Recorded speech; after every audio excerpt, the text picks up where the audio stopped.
This is the Lone Crater YouTube. We hope this video helps. In this video, I will explain how to remove a Hyundai Sonata dashboard.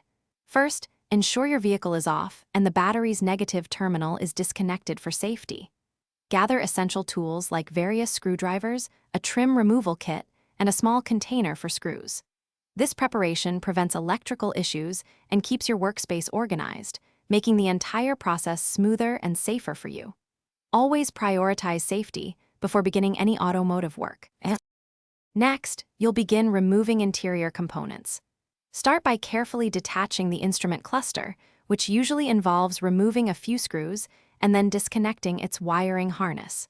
Proceed to unplug all electrical connectors from the radio and climate control units. Don't forget to remove the glove box and any adjacent panels. Keeping all screws and parts organized will greatly assist during reassembly. Now, focus on detaching the main dashboard panel. Search for and remove all remaining mounting bolts, which can sometimes be hidden behind previously removed components. Once all fasteners are clear, gently pull the dashboard away from the firewall. Double-check that every wiring harness is fully disconnected before attempting to lift the dashboard. Having an extra set of hands can make this heavy and awkward step much safer and easier. Before reinstalling, take a moment to inspect all removed components for any damage or wear. Labeling each connector before disconnection can save significant time and frustration during reassembly. If necessary, clean the area behind the dashboard while it's accessible.